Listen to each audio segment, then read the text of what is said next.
Bonjour chers téléspectateurs et merci de vous connecter à notre chaîne Économie Média Group pour assister à cette série d'interviews spéciales tant pour moi dans le cadre de la 3e édition de l'Economy Business Summit. Tout à l'heure nous accueillons Madame Wassilati Mbaye, je prononce bien. Vous êtes entrepreneur, disons ça comme ça, et vous êtes fondatrice expert en agro-transformation. Alors, première question d'entrée de jeu de façon triviale, c'est quoi un entrepreneur en agro-transformation? Alors, déjà pour commencer, pour me présenter, si vous souhaitez. Donc, moi, je suis effectivement consultante en agro-transformation depuis une vingtaine d'années. Donc, je suis entrepreneur. Et j'ai lancé la première marque de cosmétiques comorienne. J'ai fait la première transformation de la fleur d'ylang-ylang. Et je suis reconnue comme l'unique experte internationale de la filière ylang-ylang. Il n'y en a pas d'autres parce que j'ai consacré 20 années de recherche. Et aujourd'hui, je suis consultante aussi aux Nations Unies. Et aussi, je travaille, donc j'ai produit pas mal de rapports pour l'AFD, pour l'État comorien, mais aussi pour l'ONU, pour des projets de développement. Et tout ça autour de l'agro-transformation, parce que l'agro-transformation, c'est vraiment les stratégies de comment transformer un produit depuis le produit brut jusqu'à la commercialisation. Voilà l'agro-transformation, mais c'est plus dans les stratégies de développement de l'agro-transformation. Alors, femme entrepreneur en Afrique, est-ce que c'est une chose facile? Alors, l'entrepreneur femme, alors comme je dis souvent, l'entrepreneuriat au féminin, c'est pas un mythe, c'est une réalité, déjà africaine. C'est déjà, comme je les appelle, nous sommes des entrepreneurs atypiques, parce qu'on fait face à 2 mondes, voire même 3. Mais une femme, c'est encore complexe, en tant que femme, entrepreneur de la diaspora, mais aussi entre l'Afrique et l'Europe, voire la France. Oui, ce n'est pas évident parce qu'en tant que femme, quand on entreprend en Afrique, ce n'est pas facile parce qu'on est confronté à différentes difficultés, notamment dans la bioculture, le fait que nous avons une double culture, nous avons des cultures locales qui sont vraiment ancrées. Et quand on est entrepreneur, on fait face à pas mal de blocages. Mais je pense qu'aujourd'hui, la femme, elle est beaucoup plus entreprenante, donc elle fait sauter un peu les barrières. Mais effectivement, en tant que femme, ça n'a pas été facile. Vous avez dit, peut-être pour rappeler à nos téléspectateurs, vous êtes comorienne, ça ne nous a pas évoqué au début, vous êtes comorienne et vous avez une entreprise, justement, comme vous avez indiqué, qui fait dans la transformation de la fleur ylang-ylang. Oui. Alors, est-ce qu'on peut revenir sur cette fleur, c'est quoi cette spécificité, c'est quoi déjà le... D'accord. Alors, effectivement, j'ai commencé par la création de la première marque de cosmétiques comorienne, comme je disais tout à l'heure.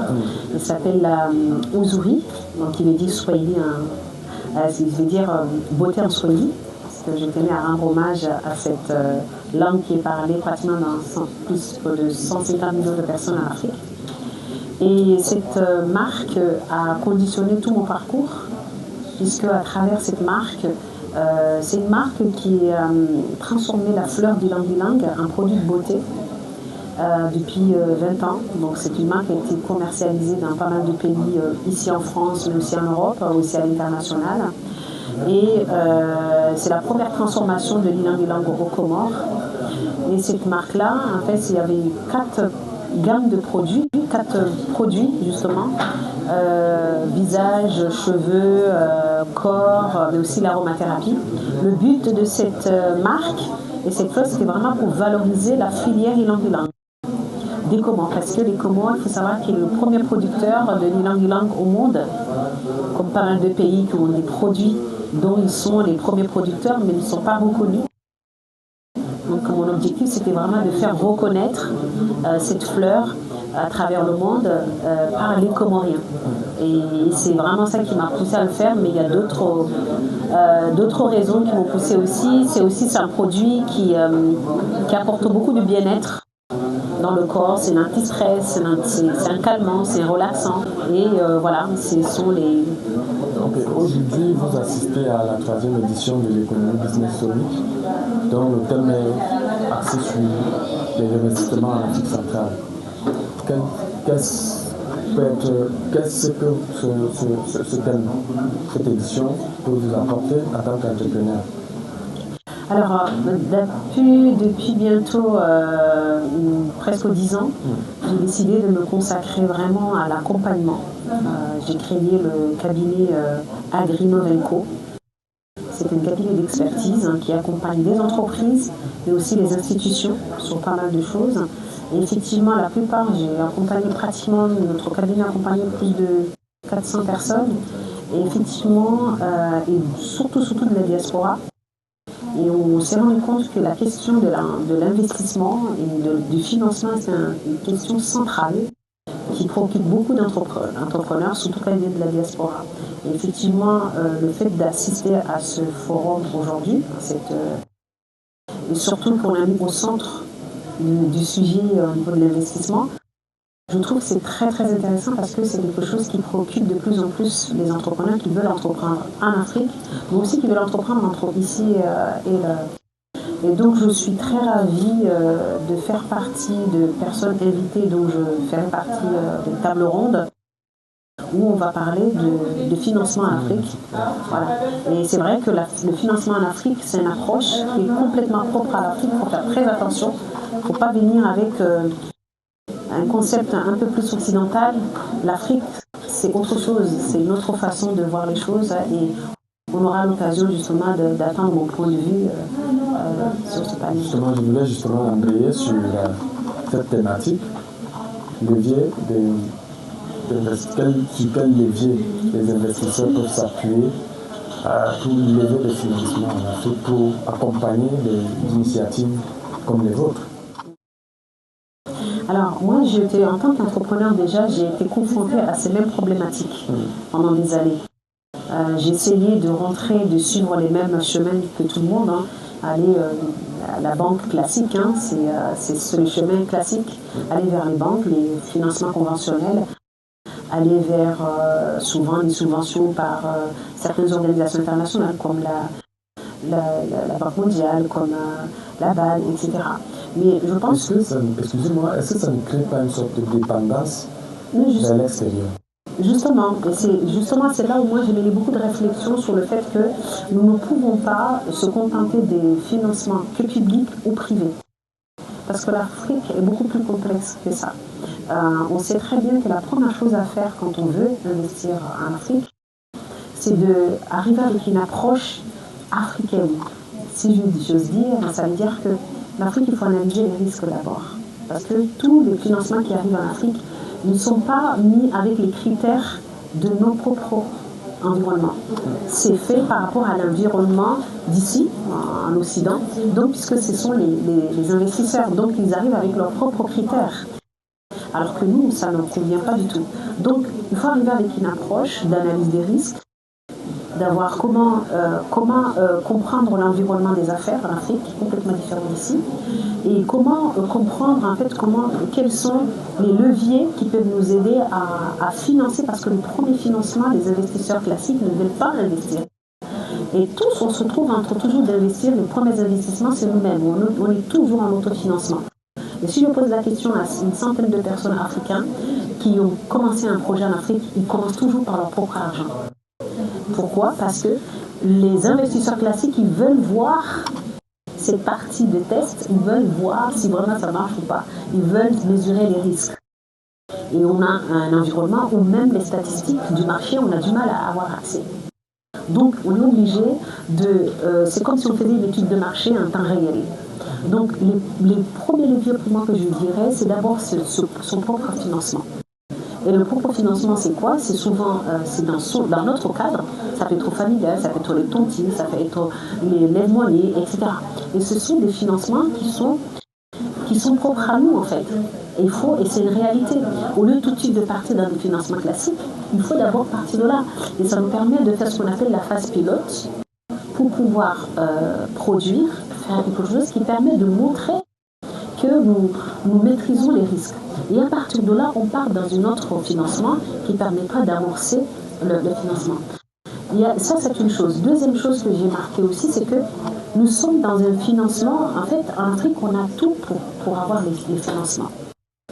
On cherche les financements ailleurs, mais on en a déjà.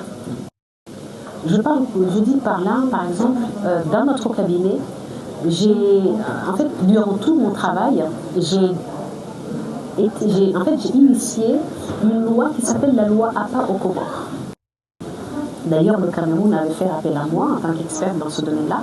Cette loi dit quoi? C'est une loi qui permet de tous les pays qui ont signé cette loi, s'il y a des sociétés comme L'Oréal, comme toutes les grandes sociétés qui viennent faire de la recherche de ressources génétiques, ils sont obligés de payer une rente au pays. C'est-à-dire de donner des royalties. Et cette loi-là n'est pas appliquée et n'est pas exploitée. Et c'est une maille d'argent. Je vois par exemple l'Afrique du Sud, l'année dernière, en 2023, ils ont engorgé pratiquement 800 millions de dollars. C'est-à-dire que rien qu'avec cette loi-là, il peut un minimum 4 millions de dollars par an. Mais ce sont des choses, des mécanismes qui ne sont pas exploités. Donc moi, mon objectif dans ma recherche, dans ma réflexion, c'est comment faire en sorte que nous-mêmes, nous créons nos propres financements, que ce ne soit pas toujours les financements classiques. La troisième et dernière chose qui peut être un levier, c'est que nous avons signé beaucoup d'accords intracontinentaux, comme la ZLECAf, comme la CEMAC. Ce sont des mécanismes qui nous permettraient justement de constituer une garantie pour faire investir les gens à l'extérieur. Mais justement, parlant de la ZLECAf, certes, elle est sur le papier, mais sur le terrain, c'est pas toujours ça. Est-ce que ça ne peut pas être manque de volonté politique des États qui ne veulent pas appliquer ce texte sur leur territoire? Vous savez, les ZLECAf, on a donné 15 ans pour appliquer les ZLECAf. Vous savez, l'Union européenne, ça ne s'est pas fait comme ça. Parce que chacun arrive avec ses propres réalités. Voilà, ses propres spécificités, ses propres réalités. Ce n'est pas quelque chose qui se fait comme ça. Effectivement, c'est déjà... Le fait d'avoir eu cet accord commun, c'est déjà un grand pas, déjà. Il ne faut pas jeter... voilà, c'est vrai que nous, on a cette habitude de nous autocritiquer. On est très dur avec nous-mêmes. On a créé déjà cet environnement, c'est déjà très bien. Maintenant, pour pouvoir l'appliquer, il faut prendre les réalités, il faut prendre en compte les réalités justement du terrain. Sachant qu'aujourd'hui, si vous allez au Rwanda ou si vous allez, qui fait partie du pays au Cameroun, partie de l'Afrique centrale, ils n'ont pas forcément les mêmes avancements justement économiques. Il y en a qui sont beaucoup plus en retard, il y en a qui sont en avance, etc. Donc, il faut du temps pour appliquer ça. Mais effectivement, l'environnement politique est très très important parce que c'est eux qui doivent vraiment alléger justement cet environnement pour que les gens puissent reprendre ça. Moi j'ai toujours dit, comme il disait, je pense que c'était un président des États-Unis qui disait, demande-toi ce que tu peux faire pour ton pays et pas ce que ton gouvernement peut faire pour toi. Moi je suis quelqu'un voilà. Je suis quelqu'un qui me suis lancé sans attendre quoi que ce soit à l'État. Et aujourd'hui c'est eux qui viennent me chercher. Et ça n'a pas été facile, mais j'estime que tout est possible. D'accord ? Donc aujourd'hui, il y a une très grande dynamique des entrepreneurs africains. Et je pense que les ZLECAf ou la CEMAC ou le COMESA, ce sont des outils qui nous permettra justement, parce que déjà ils ont posé le cadre, à nous de nous battre pour l'imposer. Parce qu'encore une fois, la révolution française n'a pas été faite par la monarchie, elle a été faite par le peuple. Vous voyez ce que je veux dire? Donc pour moi, c'est à nous d'imposer justement ces règles-là. Merci Madame Mouassilati, nous sommes arrivés au terme de cet échange.